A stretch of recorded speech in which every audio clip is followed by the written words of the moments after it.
30th, with high-quality action throughout, including the Florida Derby on Saturday, March 29th. You're watching OTB TV, a service of Capital Off-Track Bet.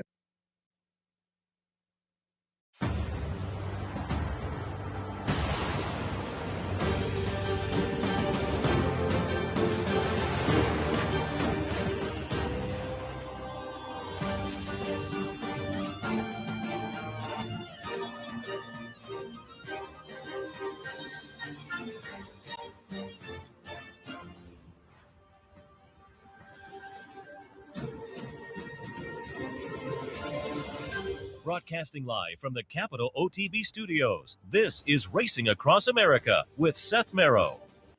We would like to thank Gulfstream Park for their sponsorship of this program and some of the other programming and events here at Capital OTB. Gulfstream Park's championship meet runs now through March 30th, with high-quality action throughout, including the Florida Derby on Saturday, March 29th.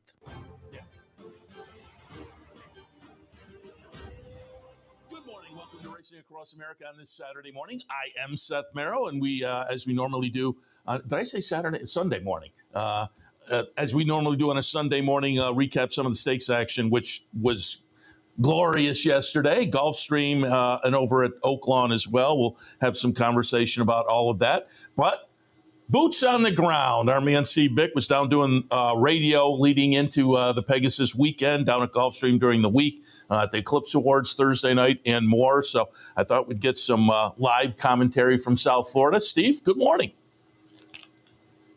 Here he is, Bootsy reporting for duty. Bootsy Mick on the ground. Yeah, I like that.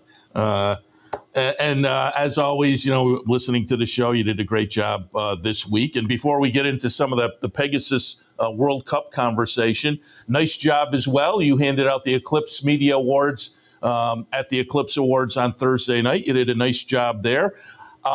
Give us some impressions on the Eclipse Awards. I've talked about it a little bit over the past couple of days. No surprises. And when you looked at the vote totals, pretty much every category, on the totals, it was kind of a slam dunk. The trainer was fairly close, and Turf Male was fairly close in the voting. But as I say, no real surprises. Torpedo Anna, unanimous selection for 3-year-old filly, and got the Horse of the Year as well. But your impressions on the Eclipse Awards? Well, second time we've had it at the Breakers, and it really does lend itself, from an atmosphere standpoint, very classy.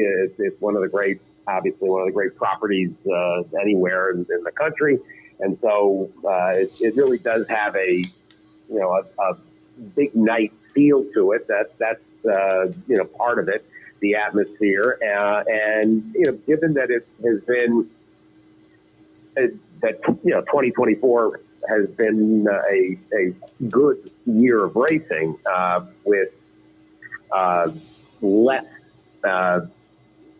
Problematic issues, not problem-free, but it was a good year. And so, having, basically handing out the hardware, I don't want to call it a formality, but kind of was. And there were there were plenty of highlights, including Eric Asmussen. That was really nice. And as he got very emotional. Plus, there was the message from his uncle, Cash Asmussen, who also had won the Apprentice Jockey Award.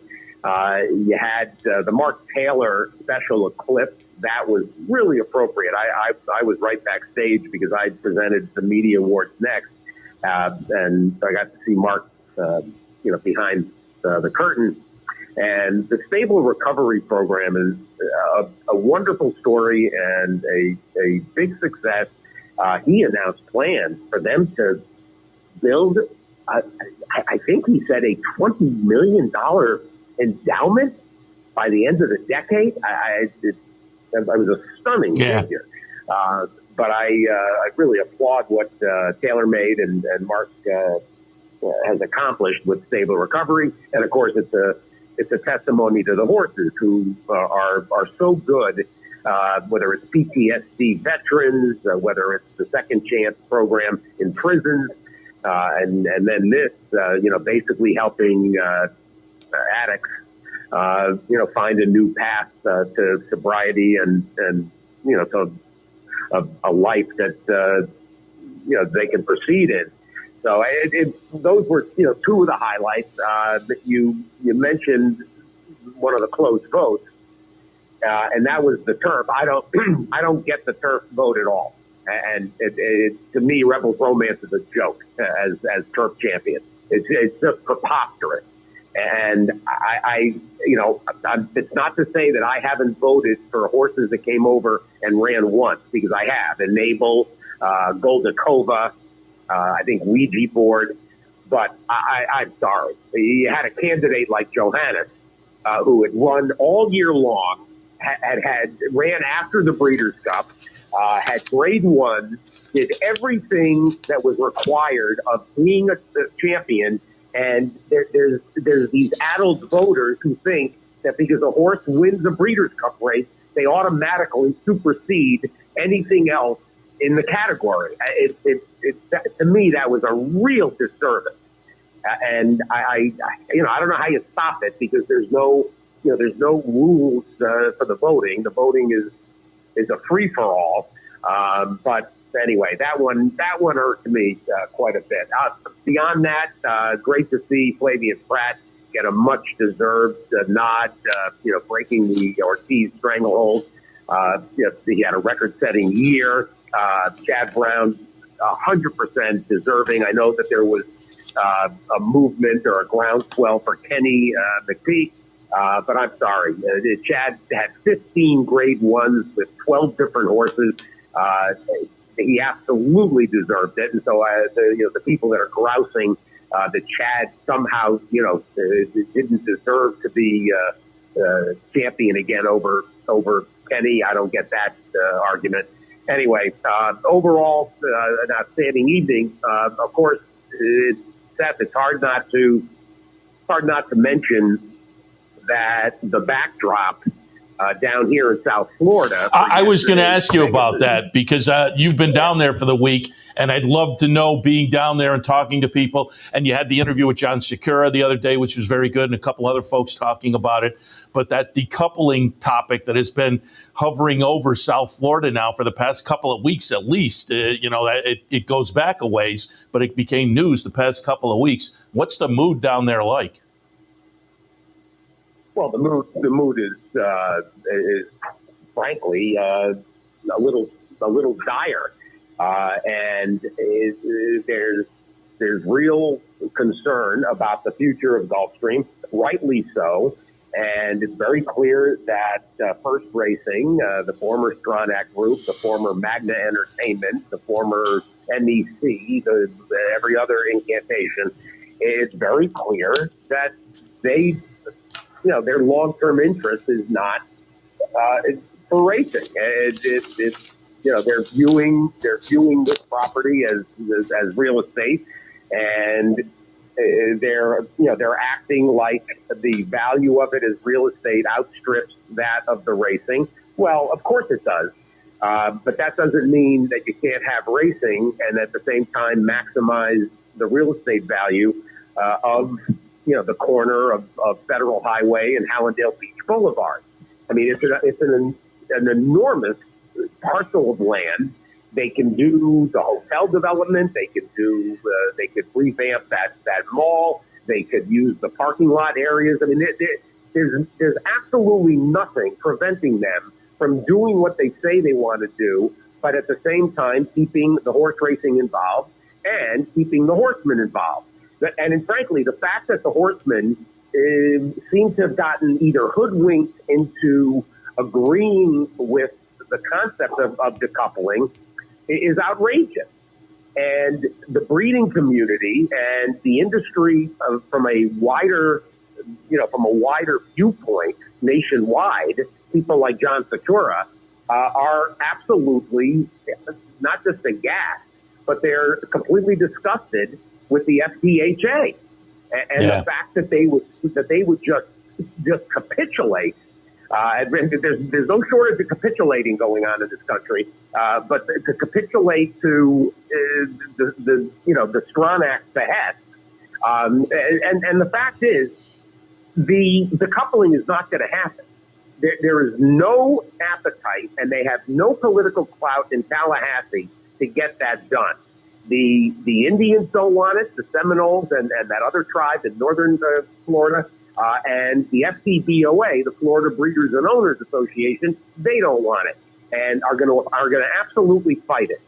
So at that point, there's going to be a tipping point here where Belinda Stronach is going to have to decide what she wants to do and how she's going to do it. I mean, they could cut back to 40 days. 40 days is the minimal amount of racing that they can do and retain their license. And frankly, nothing says that them going back to December to April, let's say, December 1st to April 1st, kind of the old school South Florida winter season date that Hialeah and Gulfstream had for, many years.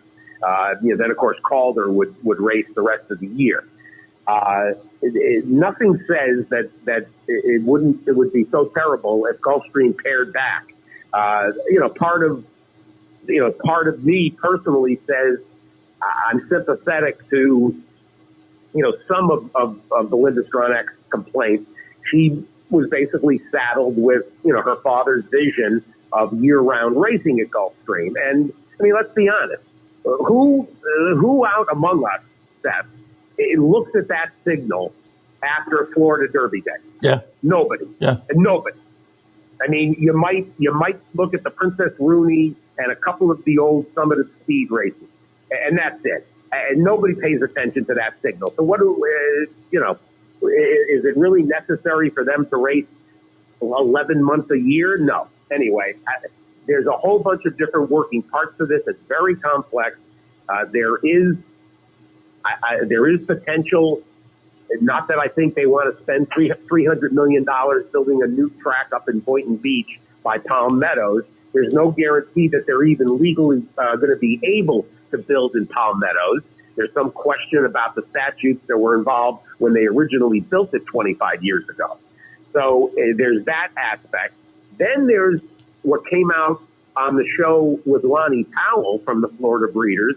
Lonnie, to me, it was a revelation that the FTBOA owns a racing license for Marion County, which is Ocala.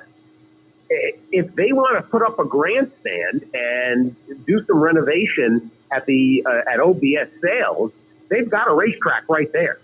And it's right across the street from the airport. Ocala is growing wildly. It's within 2 hours of Tampa, so it could be a complement to the Tampa product.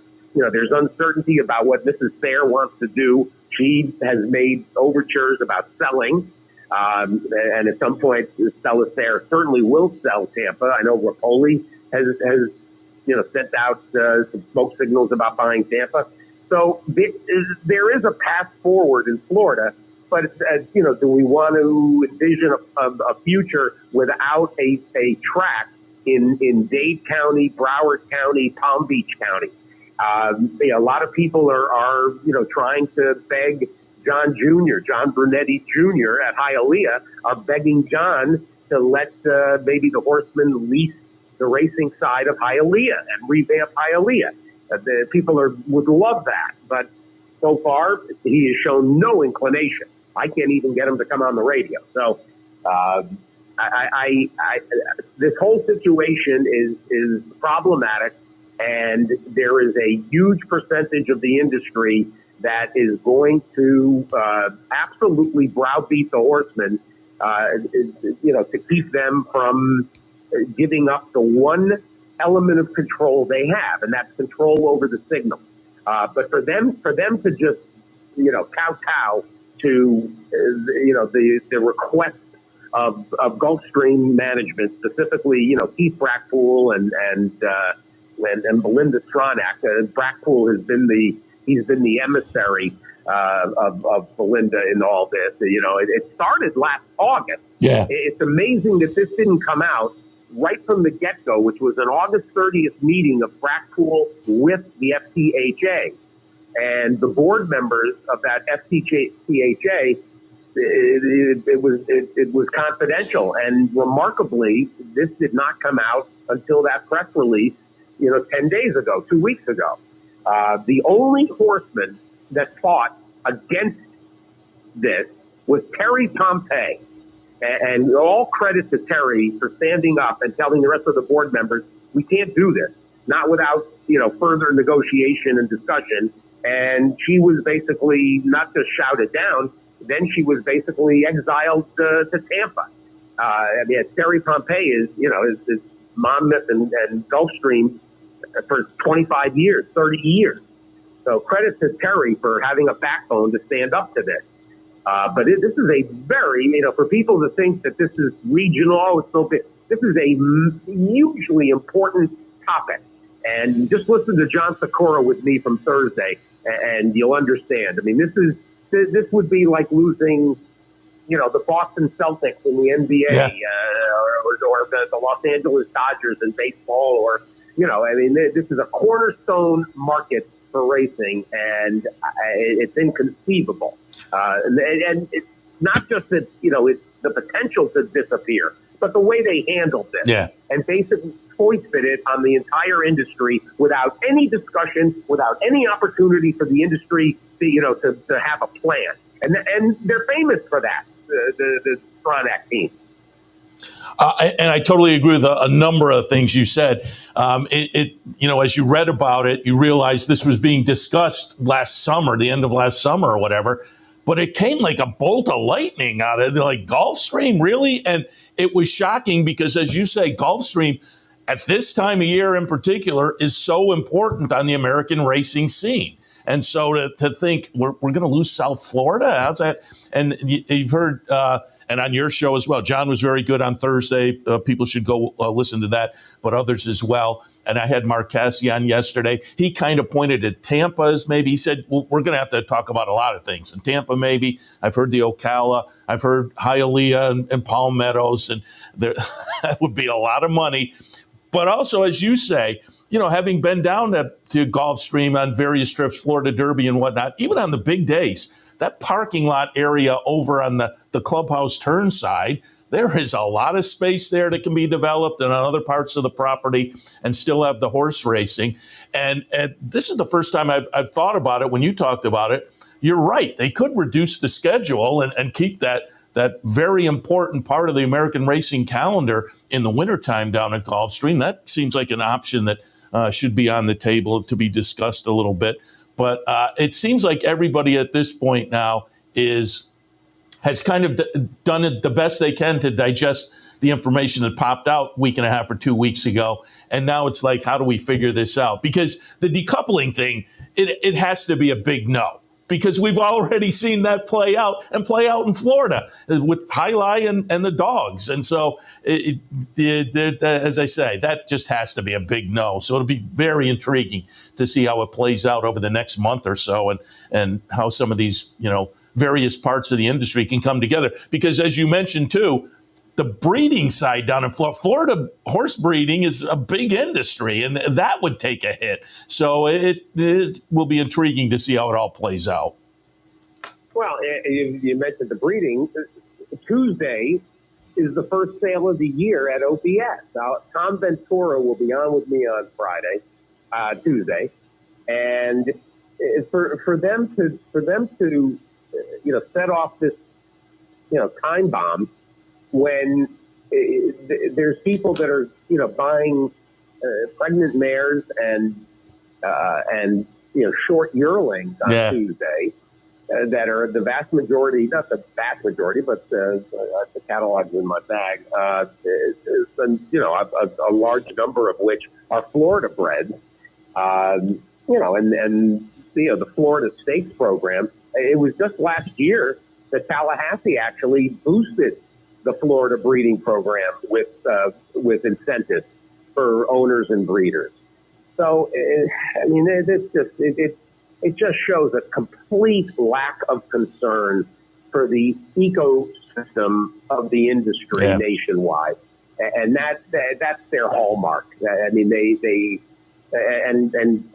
goodness the Maryland the people in Maryland were able to extricate themselves and plot a forward path, in Maryland with Pimlico, because they were ready to cut bait there too. And I don't know if people have been following what's going on in Northern California, but the Golden Gate closure, which was also abrupt, without warning, giving nobody none of the interest there, including the Racing Fair Association. It gave nobody a chance to plan accordingly, and as a result, there's a chance that even the fair circuit is going to collapse, thanks to the Golden Gate, the ham-handed way they dealt with that. So it was not a good series of discussions Thursday at Eclipse Awards or yesterday even at Gulfstream about how they've handled it. Yeah, like I say, I was curious as to what the mood actually was there.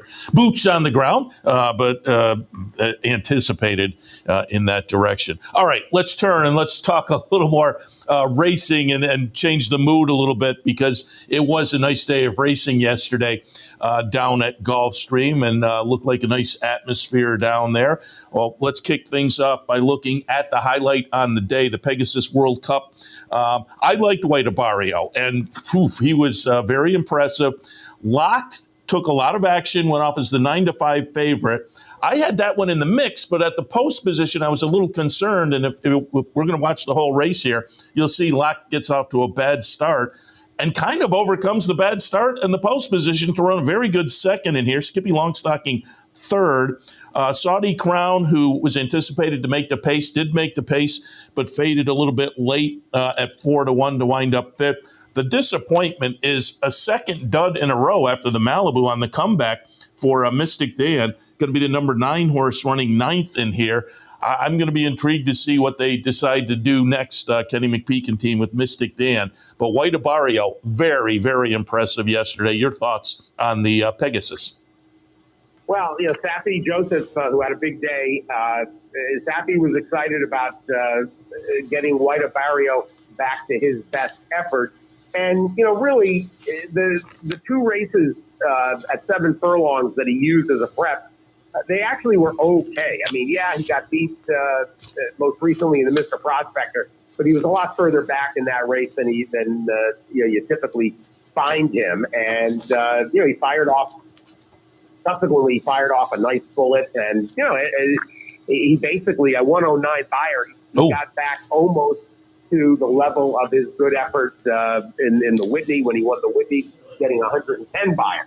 So, this was a return to White Barrio's best level.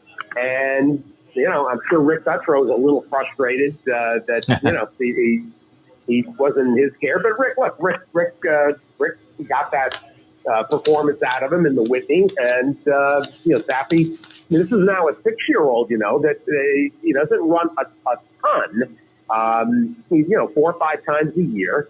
And this is a very nice horse. I mean, he's accrued a lot of money.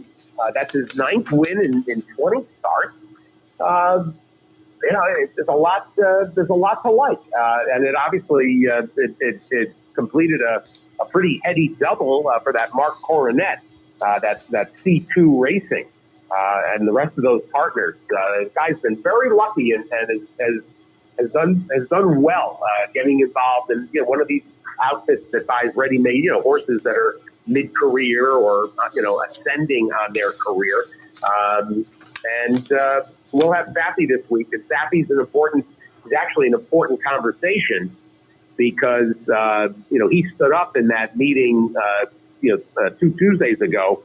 And said to Keith Brackpool, how much money are you people looking for? I can put $500 million together in a week. So I'm very anxious to hear from Safi tomorrow or Tuesday on the show. That's interesting. And again, I think a player in the handicap division also, the newly turned 4-year-old, I think given the start, Locke comes away getting some respect from yesterday as well. Oh no! Yeah, I mean, you could tell when he had that funny hop skip. Yeah. That basically left him, I think, sitting 10th They might have even been last, actually, as they were settling into stride. And Johnny was pissed. He said, "You blow the brake and you lose," and that was correct. So he'll be back along the way. I mean, let's also acknowledge Puerto Barrio blew this open. Excuse me, winning by 6+ lengths. This was a no doubt about it win. Skippy Longstocking, is a really nice, consistent horse too. Yeah. And he's a horse that ships all over the place. That doesn't always win, but he also, this is his 29th start. He's got 9 wins, 3 seconds, and 6 thirds, and has made himself $3.5 million, give or take. So Sappy Joseph's kept him in really nice form. He's also a 6-year-old, as is White Barrio. Pegasus Turf. I kind of kicked myself after this race. I probably should have had Spirit of St. Louis somewhere in my conversation. Spirit of St. Louis is going to be the number 8 horse. It's Chad Brown getting away at $17 mutual. I liked Integration. I liked the 2 Shug West Point horses. Battle of Normandy I had on top, Integration right underneath. And Integration runs great. Just gets run down by Spirit of St. Louis late. The chart margin's going to be a neck. Sometimes you take a little pride in the horses you're against. I was against Nation's Pride. I didn't have that one in the mix. Went off as the favorite and wound up 9th. So I was right there, kind of won the battle, lost the war. But what were your thoughts on the turf? Wow, there's a lot going on here. This is really a tribute to Chad Brown. And here's the New York bred gelding, the Broman bred out of the wonderful Concord Kid, who herself was by the late Lemon Drop Kid. Michael Dubb, for those that aren't aware, Michael went in for knee replacement surgery about 6 weeks ago, give or take, and got deathly ill. And if you couldn't tell on the TV feed, was visibly moved and he teared up and was really overwhelmed by this win. And Chad deserves tremendous credit. It's the fact that he even angled Spirit of St. Louis to this race says a lot. And he had to be sort of coerced into getting put on the invitation list. And then the way things unfolded, there ended up being plenty of room for him to enter. From a fake standpoint, anybody that looks at sheet methodology, we do the Thorograph work on Thursdays on the show. I mean, he was obvious. He was as fast as anybody coming into this race. His last 2, 3, 4 starts, plenty of zeros and ones. And it was just a question of a trip. And Tyler Gaffleone, who had a very good day, Gaffleone put him in great position, kept him within striking distance. And it's not that horses couldn't win from inside, but the turf course did seem to have a little bit of an outside flow if you were going to try to rally. It seems like you were a little bit better in the middle of the track. There was plenty of rain all week long. So the inside might have been a little bit, I don't want to say boggy, but it might not have been the best part of the turf course. More toward the crown seems to have the best footing. So Spirit of St. Louis with a rousing win and almost 8-1, nice mutual, and Chad was just absolutely thrilled to get this win for everybody. Sal Cumin on hand, the Maticate partners.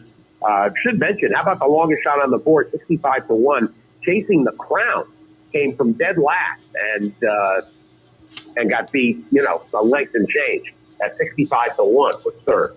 Yeah, very nice. And nice for Michael Dubb. Michael Dubb, of course, does all the great work for the backstretch workers and whatnot with Anna House and more. So glad to see him on the rebound there, getting into the winner's circle. When you told me that before we went on the air, I was surprised because he looked good on the broadcast yesterday. So nice there. But also notable, as you say, Spirit of St. Louis and New York bred. Nice day for the New York Breds because the Wine Steward won the 5th season down at Oaklawn. So the New York Breds, a very good Saturday yesterday. They start with an advantage. Exactly, and it worked out for them yesterday. They started and they ended with an advantage. The inside information, not a whole lot to say here. We wound up with a short field of 5. I liked Mystic Lake, who went off as the favorite. I was kind of surprised there was as much of a divergence in the odds. Not huge, but I still thought these two were, the touch of a point away, closer than the even money in the 2-1. I was perfectly happy to take the 2-1 on Mystic Lake. Irad Ortiz on board. Another winner for Safi Joseph. The 7-horse here, you see, got in that, duel there and then just edged away. Had to hold off the late run from Emery, the favorite. But again, another win for Safi and Irad. Mystic Lake in the inside information. Well, I know Mike Lakeout, who I saw late in the day. I said it's going good, and he said, he was upset about the inside information that he didn't try to hustle some more horses. Yeah.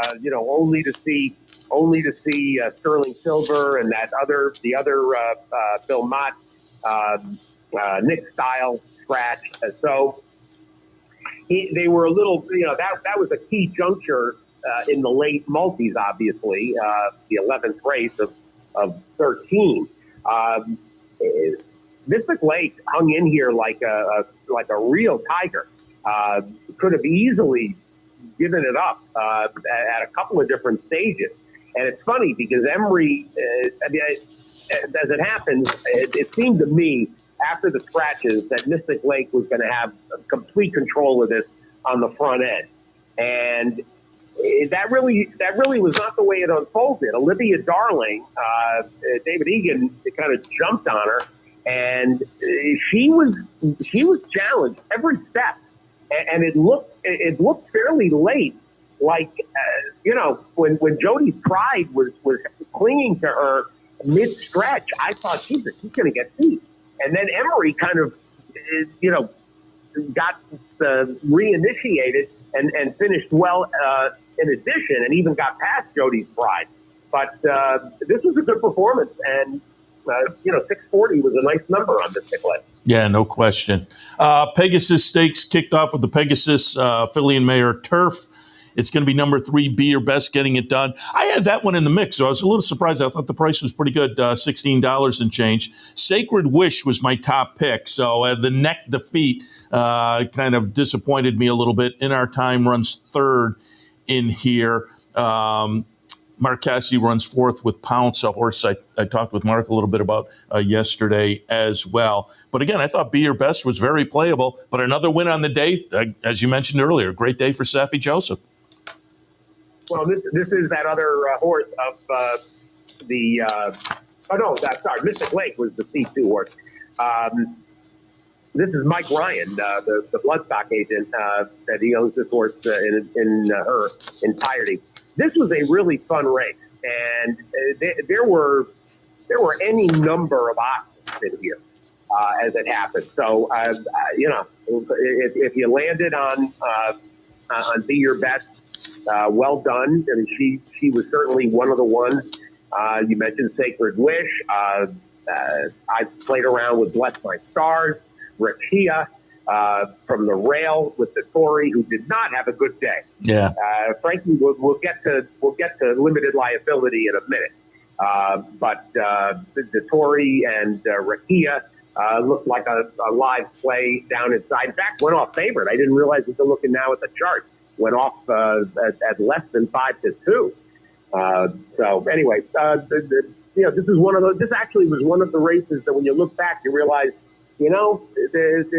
On paper, these races look fairly straightforward, but there were some winners that, took a little bit of imagination. We'll talk about, obviously, the sprint, and we'll talk about the Prevoyant as well, and the McKnight next. I mean, McKnight might as well go right into the McKnight. Go to it. because limited liability. Yeah, there were some if they run comments the on social 500 media, certainly. Well, it's just an embarrassment. I mean, for Dettori, first of all, for Dettori to, Paskin Peak is a real horse. It's not like Paskin Peak. It was an 80-1 shot that had no hope. There's nothing wrong with Paskin Peak, but for him to so aggressively ask limited liability, I understand you want to gain position from the rail, but he quarter horse limited liability out of there, and then instead of letting him relax, for the first, for the first 3/4 of the race, for the first 5/8, instead of letting him relax, he chased. And then finally, when he does let him relax, then he moved early.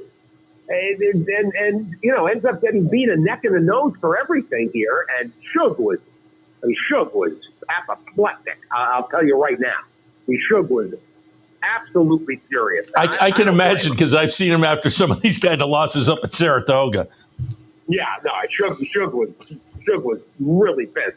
And then there's, here came Dashman, who Ferrand Giroux with a really good ride on the Brian Lynch winner, and very easy to be excited or happy for Brian Lynch. And his wife is in the midst of a very serious cancer fight, and our thoughts are with the Lynches. So was delighted for Lynchy to win.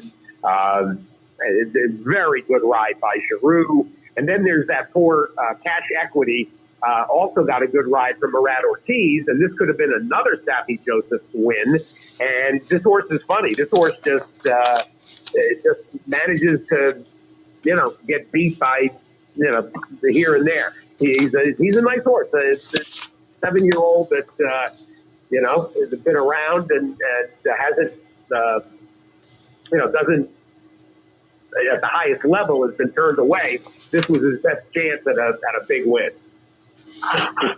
We can move on to the Hooper. I didn't see this one. I did not see Little Vic at all.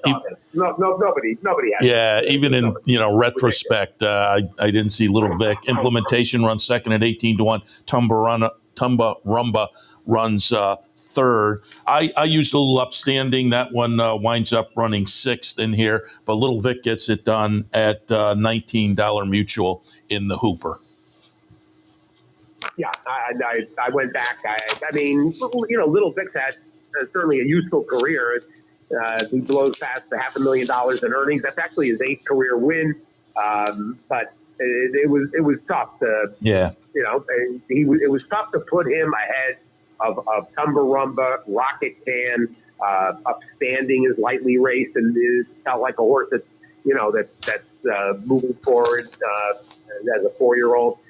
Even Cape Trafalgar and Bourbon Resolve, I thought, had more of a look than Little Vic.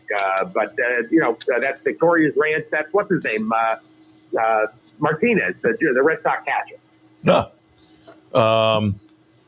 All right, I'm just looking here. La Proviante. I was happy with the result here. I had Forever After All on top. But I will say, Forever After All is the number 10 horse. And I don't know. There was a couple. There was one like this at Oaklawn yesterday as well, where I don't know if any point in the stretch I really thought I was going to get there until right at the wire. You can see Forever After All coming up on the outside, but it's just like, looks like it's going to be too late. Chart margin is a nose, neck, chop is the horse that gets run down the number 3, and La Mahana runs third in here. I was 1, 2, 3, so it was my best result of the day, particularly given that we had 5-1 on Forever After All, $13 and change. So I was happy with that result. But as I say, I was only happy when they put the numbers on the board because I was not confident at all throughout the stretch. Your thoughts on the La Proviante? Well, as it happens, I spent the pre-race with Brendan Walsh and with Charlie Appleby from Godolphin. And in fact, there's a picture. Of Brendan and Appleby that I sent in. And this was, one of the really competitive, good races. I keyed off of the other Fletcher, which was What Love Looks Like, the Barry Schwartz, yet another New York bred. And, he got beat a nose and two necks to be fourth. This was a fun race. I will say, on the Godolphin front, you talked about ignoring Nation's Pride. I agree. I ignored every one of those Godolphin horses and was very pleased because none of them impacted any of the races. Yeah, it seems like wrong time of year maybe for them. And Nation's Pride came out of that Bahrain race last year and ran third. So there was some reasons to go against that one, certainly. All right, finally, the Gulfstream Park Turf Sprint. It's going to be Dale Romans. Dale looks great, too. In the winner's circle, he looked very, very snappy. It's going to be number 12, Coppola, getting it done for Dale Romans. Number 13, 39-1, Capture the Lion, runs second. And number 11, Reef Runner, third. So it's the old 12, 13, 11 trifecta here. But Coppola looked good. Horse I had in the mix, I had that one right underneath. I took a little shot with No Balls, who I probably, given his, star-crossed past few months, probably I could have taken a shot against that one. But, I had Coppola right underneath. Your thoughts in the turf sprint? Well, I think Coppola is fast. He might be evolving into this season's version of Cogburn for Dale. And gotta be very excited. The 6-year-old, he's a whole horse. He's not a gelding. And what's not to like about the career that that Coppola has fashioned? I mean, that's his 10th win in 28 starts. The horse virtually has not taken any real time off, and he's a specialist at the 5.5. I imagine that they'll work their way toward Breeders' Cup with him, and I think Dale should be very excited. Yeah. But where he stands with Coppola, Dale will be with us tomorrow at 9:30, and he's got plenty to say about the Gulfstream. Oh, I'm sure he was prominent in some of the articles. And I was glad to hear him kind of stepping up and saying what he had to say. I will. Well, he's the new head of Kentucky HBCA. Yeah. Too, so. Before I let you go, just any thoughts on the Southwest? I had Mark Cassie on yesterday, and I used Sandman on top. And I will say, after the start Sandman had, that was a big performance. But I can't take anything away from the winner, Speed King. And that the winner is interesting because now we've had the top two finishers in that Springboard Mile, which I always think is an intriguing race. There are mixed results over the year of horses coming out of that. But I think Senior Buscador won that years ago. But the Springboard Mile this past year is turning out to be a key race with Cole Battle coming back to win the stake earlier at Oaklawn and Speed King yesterday. So I give all props to the winner. But again, we see on the outside here, given the start, Sandman I thought was spectacular. It was a nice win, and I was at the Springboard Mile in Remington, and Ron Moquette went off favored that night with Speed King. It really had no excuse. And what's interesting is that, as you mentioned, Lonnie Briley and Cole Battle, they go on to win the Smarty Jones, which frankly, Lonnie wasn't even the only reason he ran in the Smarty Jones. The Rebel is really his main target. He ran in the Smarty Jones because the horse was doing too well out of the Springboard Mile. So he wins that. So now here's Speed King following up from the mile.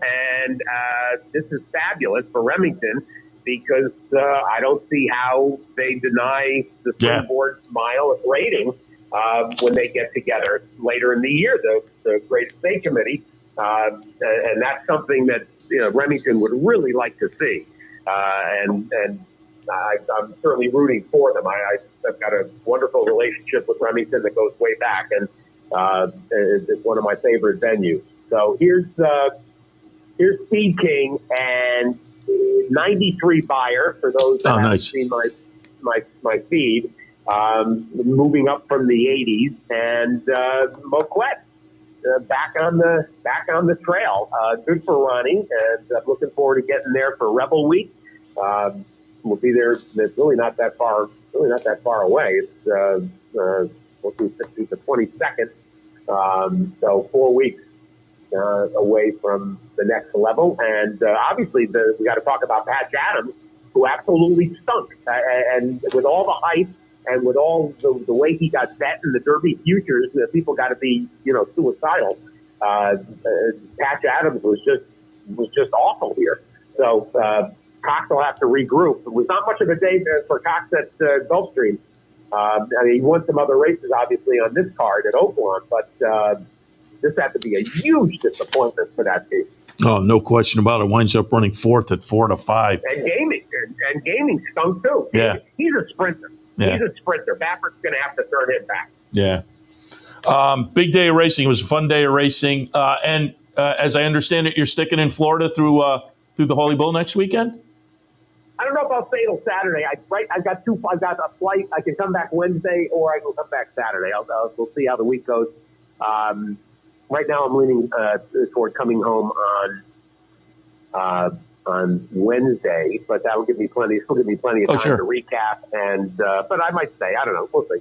All right. So people should definitely tune in though for the recap on the big weekend and some more updates on the decoupling situation and whatnot. Steve, you did a great job with listening this week to the radio show. Great job down there as always. Appreciate your visit this morning with boots on the ground. And hey, go Eagles! Go Birds! Go Birds! We're looking for the coffee drinking tweet later on today. There you go. Steve, thanks. Appreciate it. My pleasure. Hi, honey. Tina.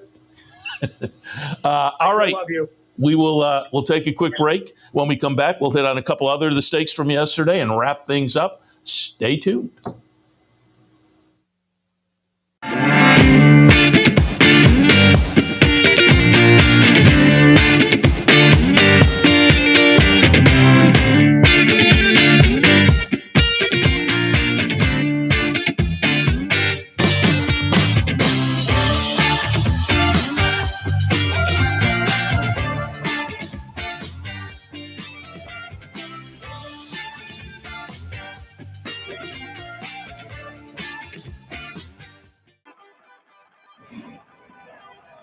Want to get your career in horse racing off to a fast start? Well, the University of Arizona's Racetrack Industry Program is your winning ticket. The Racetrack Industry Program has served as a springboard to some of the industry's most successful individuals, with a proven track record of job placement right out of college.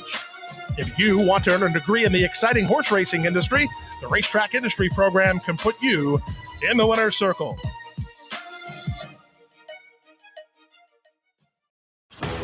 Sometimes it pays to go with the flow, to check your worries at the door, to reconnect with your crew, to follow the thrills and the flavor, to roll with it and see where it takes you, to enjoy every minute to its fullest, and to dance like there's no tomorrow. You can do that here at Rivers Casino and Resort Schenectady, where the good times flow. Welcome back. Excuse me. I wanted to take a look at a few more stakes here. Martha Washington from Oaklawn. Obviously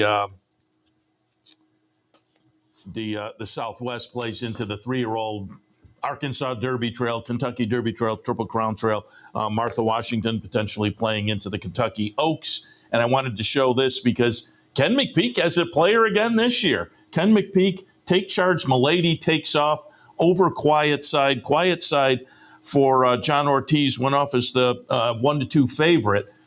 But Take Charge Milady looks pretty convincing in here. The chart margin winds up to be just over 5 lengths. Quiet Side was 3 lengths in front of the third place finisher. So this was, as I say, a pretty convincing victory. 4th career start, 2nd win, just broke the maiden last time. So maybe took a little time to kind of figure it all out. But certainly this year has had a start last year in July at Ellis. Then came back in December and and was in a maiden claimer, but for the waiver. So they didn't have the horse up for sale, but got a good fitness builder running second, then broke the maiden last time on January 5th, and then comes back here, stakes debut, looks pretty good. So as I say, Ken McPeak, Torpedo Anna with the Oaks last year, well, he's got another player potentially aiming in that direction. I'm just looking here. We won't show the replays, but I'm just looking at the other results from Oaklawn. Notable. I mentioned it earlier in the fifth season. It was the New York bred, the Wine Steward, on a comeback. Hadn't been seen since Saratoga last June during the Belmont Festival. And this was a talented New York bred throughout the career. So it was interesting to see on the comeback.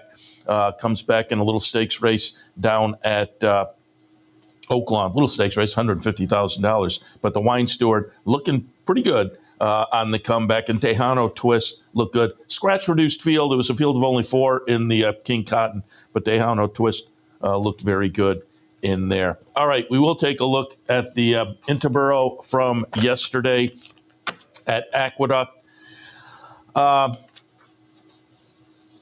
I like Socially Selective, who's been a horse with some promise for Bill Mott throughout the career. 6 starts, 6 exacta finishes, 3 wins, 3 seconds. Socially Selective is the number 7. And I think Savachi kind of got outridden by Carmouche, because at the top of the stretch, I thought Socially Selective was in a good spot. And then Carmouche just didn't give him room between the 6 and the 1. And so at that point, Socially Selective kind of goes down inside and lost momentum and faded back a little bit. But Carmouche, having made that move and made the rival take a little bit of a left turn, Carmouche makes the most of that. Scalable gets it done for Todd Pletcher and Mike Rapoli. 4th win in 12 career starts. Nice little stakes level performer for the team, and picks up yesterday the Interborough, $150,000 purse. And I wanted to show one more before we wrap up today. And this one was overseas in Saudi Arabia.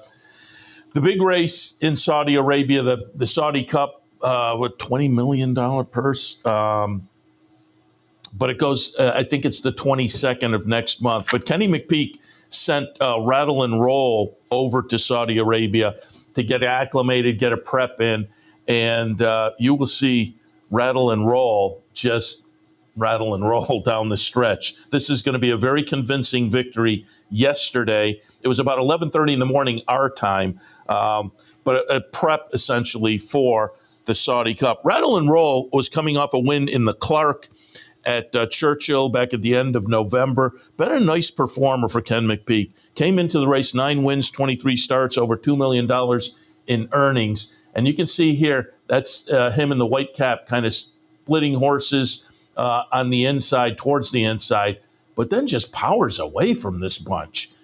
This is a big effort in, as I say, prep for the Saudi Cup next month for the Ken McPeak trained Rattle and Roll. Again, that was yesterday in Saudi Arabia. So we'll see how things plan. And there was another American horse in there, too, that ran 4th. Let me just make sure I get the name right. So Rattle and Roll gets it done. EJ won the Cup. Wound up, Doug O'Neill trainee, wound up 6th. EJ won the Cup, had Mike Smith on board. Rattle and Roll had Joel Rosario on board. So a couple of obviously U.S.-based jocks go over, and Rosario, McPeak, and Rattle and Roll get it done. All right, I'm going to wrap it up. But before I do, there are some notes to update you on. There is a Pick 6 carryover today in New York, $16,000. So, and yesterday, the late Pick 6, the Pick 6, paid 4 of 6 yesterday at Aqueduct. So it played out in that fashion. Just looking at the prices here. Started the sequence $33, so already you were chasing a little bit. Then $8, $7, $38, $14, and in the finale, it was our friends at West Point getting it done in the finale yesterday. Superpower at $76 and change. So again, congratulations to the folks at West Point getting that victory.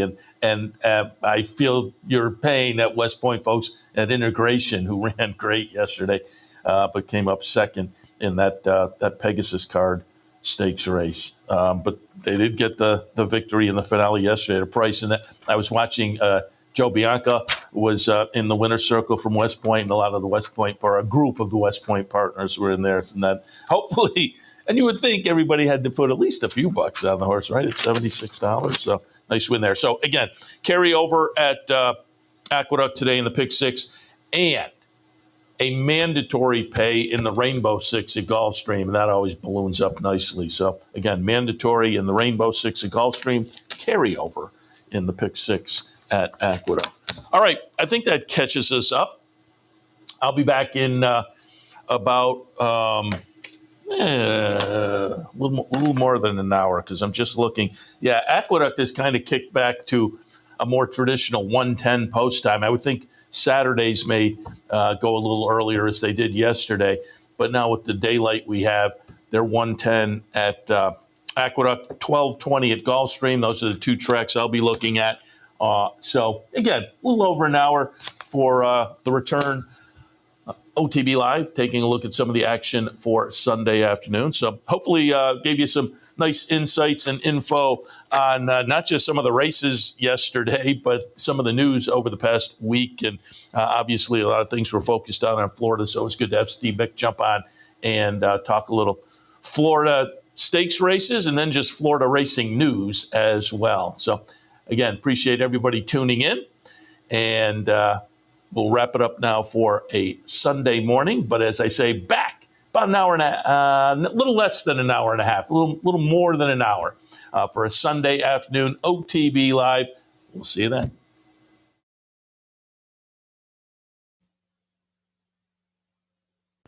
We would like to thank Gulfstream Park for their sponsorship of this program and some of the other programming and events here at Capital OTB. Gulfstream Park's championship meet runs now through March 30th, with high-quality action throughout, including the Florida Derby on Saturday, March 29th.